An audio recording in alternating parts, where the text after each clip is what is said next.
everyone, Miss Carrie here. If you're a fan of handmade touches and creative inspiration, you're going to enjoy today's scrapbook project. We'll be diving into a fun technique that combines paper crafting with a bit of embroidery to create a beautiful quilt-inspired applique design. I'm working with the April Hip Kit titled A Touch of Whimsy, and it's packed with playful stitching, floral, and crafty patterns. Let's take a closer look at all of the items in this April Hip Kit collection.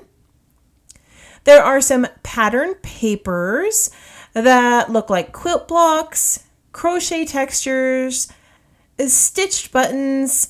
There are so many great pieces for crafting lovers. I'll be using several of these patterns today, along with the coordinating cardstock and embellishments. This includes foam alpha stickers, felt clouds, chipboard die cuts, cardstock die cuts that create these lovely little applique-like flowers, cardstock die cut shapes, puffy stickers, and cardstock stickers.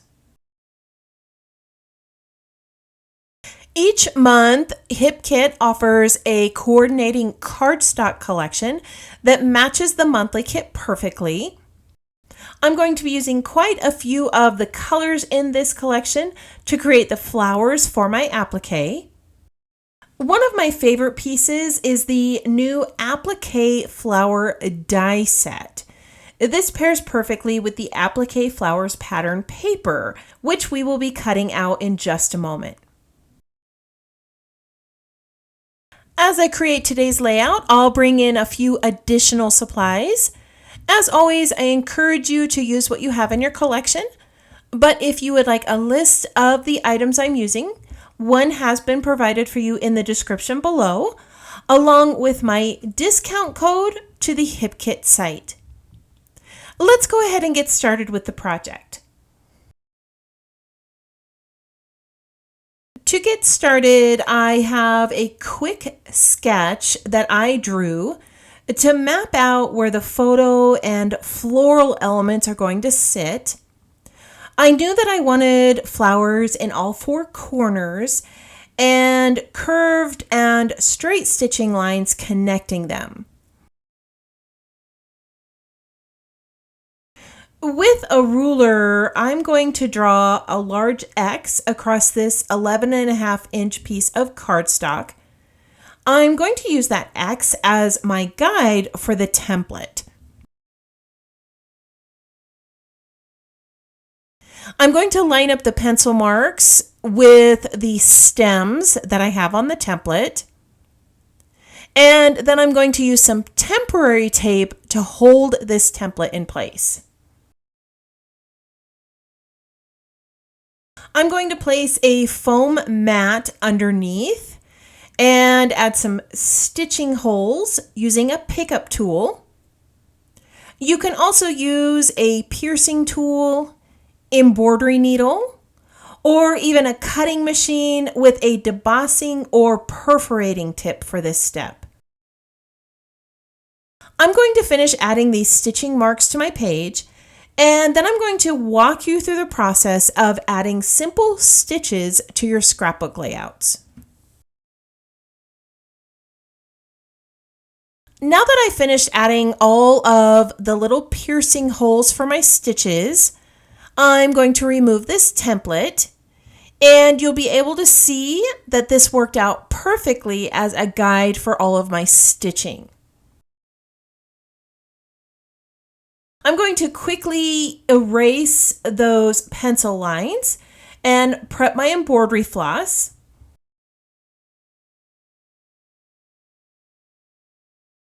I'm going to be using 4 strands of embroidery floss for my stems. Most embroidery floss comes in 6 strands. I'm going to go ahead and separate these out. And then I'm going to run it through some embroidery wax to keep things smooth and tangle-free. This wax really helps when you're stitching on paper. I use a needle threader to get all 4 strands through the eye of the needle. Now, if you're new to stitching on paper, don't worry. It is easier than it looks, and it adds such a special homemade touch.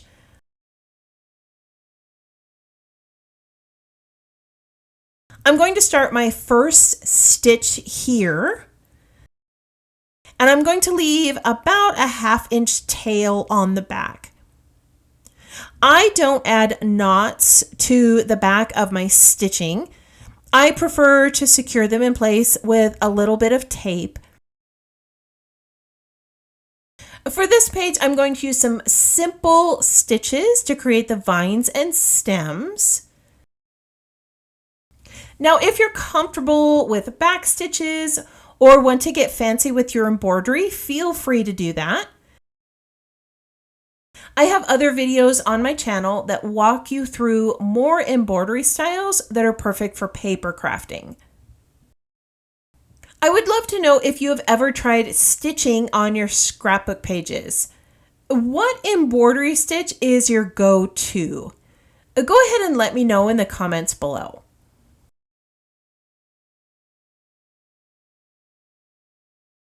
Before I build my florals, I need to cut out these little applique flowers. This pattern paper comes with the April kit. The die is designed to cut out each one of these flower shapes. I'm going to select a few of these and cut them out, along with some flowers and other pieces that I'm going to need for my layout. So now that the stitching's done, we're going to build our floral frame with all of these die cuts. I have the applique flowers from the pattern paper that I cut using that coordinating die. And I use that small circle, which is the center of the flower, to cut out the So Amazing pattern and some happiness pink cardstock circles. I also cut some leaves from green cardstock. In each corner, I'm going to adhere an applique flower. I chose patterns with a soft, light background so that they don't steal focus from the photo. In the center of these, I'm going to layer some pale blue buttons. None of the floral patterns are replicated on that paper, and I wanted to bring a little bit of cohesiveness to these florals.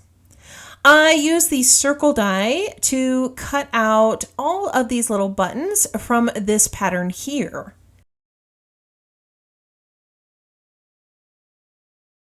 In between the large applique flowers, I'm going to add some small pink buds. As I adhere these in place, I'm going to show you real quick how I created these.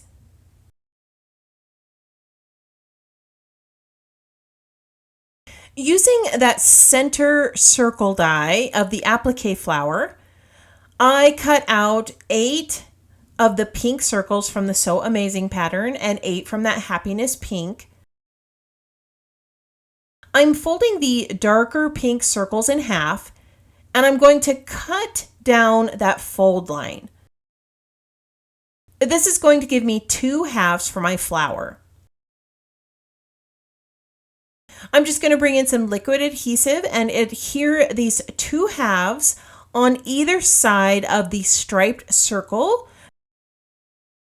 to form a flower bud. I'm using liquid adhesive because I plan on adding some stitching to these when I'm done. Now I wanted my stripes to go horizontal, so when I glued each of those halves down, I made sure that the stripes were going the right direction. Little details like this tie all of the elements of your page together and create balance and cohesiveness on a design. Now that all my flowers are in place, I'm going to bring in those stitched leaves. I love how they have such a beautiful stitching detail around the edges. This is great for those of you who don't want to add any hand stitching. You can still have the texture and look of stitching without all of the work.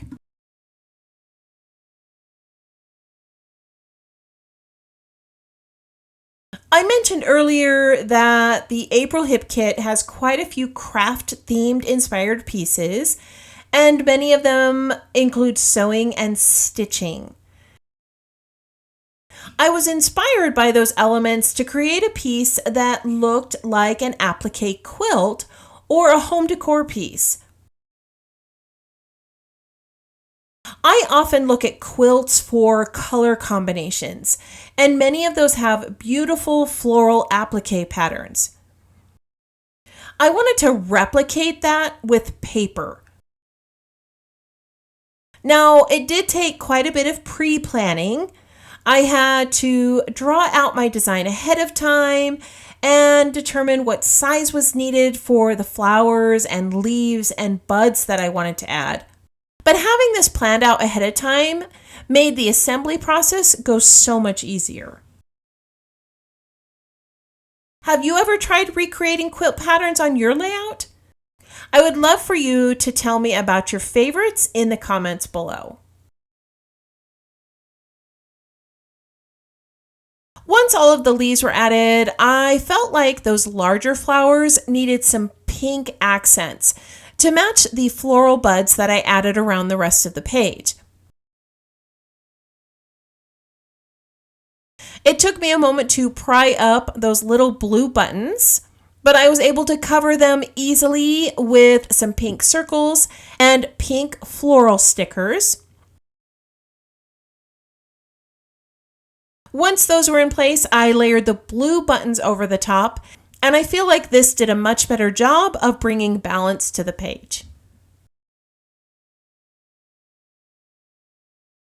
My photo is cut at 3.5 inches, and I layered it over that Liberty blue cardstock. I cut this using a stitched circle die. This matches all of the other stitched elements on the layout. I love how it sits right in the center, framed by all those vines and flowers. To embellish around the photo, I'm going to build a small cluster with a large blue flower and a couple of strawberry die cuts. I like the pink patterns of these and how well they match the pink florals that I added to this page. Below, I'm going to add a small tag. This creates a horizontal grounding piece for the embellishments. I'm also going to bring in a few phrases. I'm adding a large title that says "Life is Sweet." I'm also going to add a puffy sticker that says "Wild and Sassy," which fits the personality of these two friends perfectly. Above that phrase, I'm going to add a pink heart. This creates some balance in that cluster by creating a visual triangle with the strawberries I added above. I'm also going to bring in some more pink with the words "You're gorgeous." I don't want to add much to the left because I don't want to cover up all that applique I added. I'm just going to pop a little butterfly over here in a soft blue. And I'm also going to add a couple of pink dots to create a nice frame. I'm going to add a few more finishing details to this layout, and then I'll show you the completed design. Here is the completed page. I added a bold floral border to frame everything and finished off the stitching on the leaves and buds. I also added some white floss to the large flowers. These final touches bring the whole design together. Today, you learned how to use dies to recreate applique designs. and how to add some stitching to your layouts with simple embroidery techniques. Designing a background inspired by everyday items like quilts is always something fun to try. I would love to know what inspired you most about today's project. I want to thank you for joining me today. If you would like to recreate this layout, the supply list and discount link are in the description below. Don't forget to like, subscribe, and share this video with a friend who loves scrapbooking.